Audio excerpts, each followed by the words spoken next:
Pure wish or intention is the first. Enquiry is the second. The third is when the mind becomes subtle. Establishment in truth is the fourth. Total freedom from attachment or bondage is the fifth. The sixth is cessation of objectivity, and the seventh is beyond all these. So now we go into each of these in detail. Pure wish or intention is the first. Enquiry is the second. So you've obviously got to have the intention. You might not have had the intention when you first had a realization. This kind of realization can spring on anybody at any time. But you need to have the intention if you wish to follow this up. Why do I continue to be a fool? I shall seek holy men and scriptures, having cultivated dispassion. Such a wish is the first state. Thereupon one engages in the practice of inquiry, which is direct observation. With all these there arises non-attachment, and the mind becomes subtle and transparent. This is the third state. So this kind of follows the first section, couple of sections of the Yoga Vasistha on dispassion and the behaviour of the spiritual practitioner.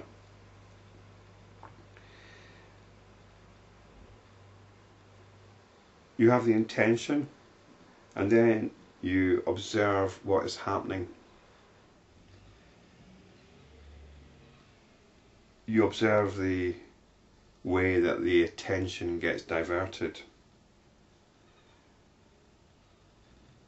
and the emotional momentum which takes the attention here and there. And once you start observing that, non-attachment arises and the mind becomes subtle and transparent. It becomes subtle and transparent, and that means that it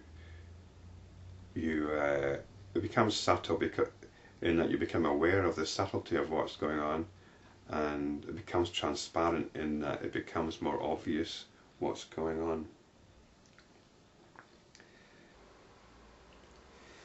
When these three are practiced, there arises in the seeker a natural turning away from sense pleasures, and there is natural dwelling in truth.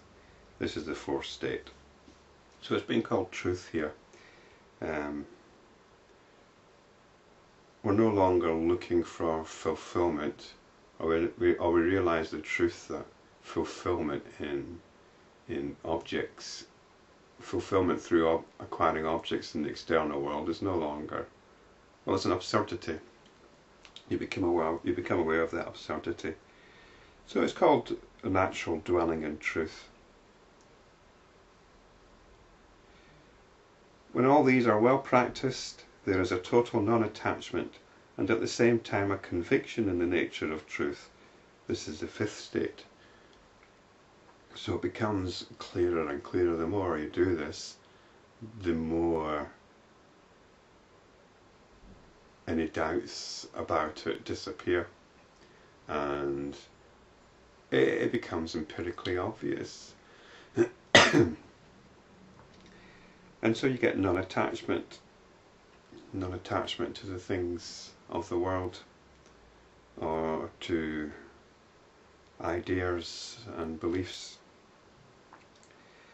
Then one rejoices in one's own self. The perception of duality and diversity, both within oneself and outside oneself, ceases, and the efforts that one made at the inspiration of others bear fruition in direct spiritual experience. And this is what's called the cessation of objectivity, the cessation of the tendency to objectify things, to assume that there are separate entities out there independent of everything else. After this there is no other support, no division, no diversity, and self-knowledge is spontaneous, natural, and therefore unbroken. This is the seventh transcendental state. So again, it's sort of making it out that it's something remote, it's transcendental, but it's transcendental because you're transcending all the notions and beliefs that lead you to believe that there's a separate individual in a world out there. And in a way, it's the natural condition, it's the primordial condition. It's not the natural condition in the sense that it's the common condition. It's natural in that this is simply the way it is. There's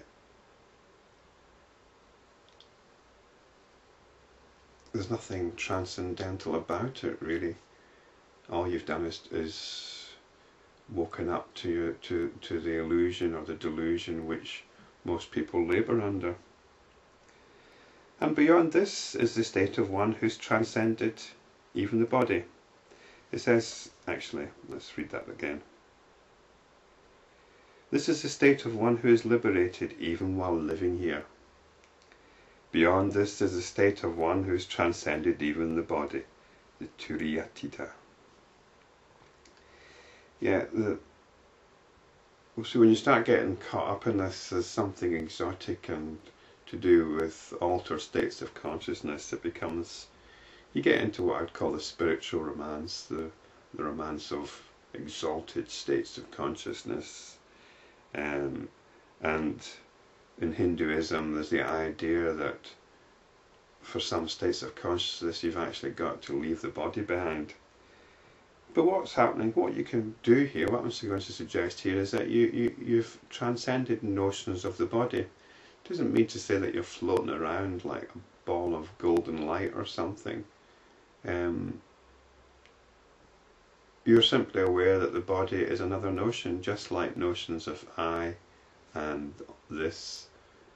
The body itself is also a notion, the notion that I have a body, and you go beyond that as well, just as you go beyond notions of the sense organs. You're just totally, awareness consists of the field of experiencing, which is everything that is going on right now.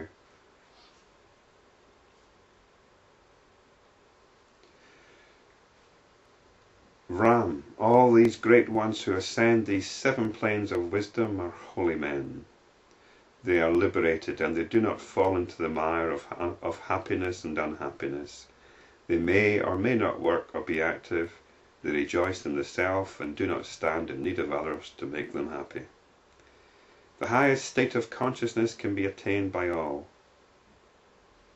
even by animals and by primitive men, by those who have a body and even by disembodied beings, for it involves only the rise of wisdom. They who have reached the highest plane of consciousness are indeed great men. They are adorable, even an emperor. An emperor is like a worthless blade of grass compared to them, for they are liberated here and now.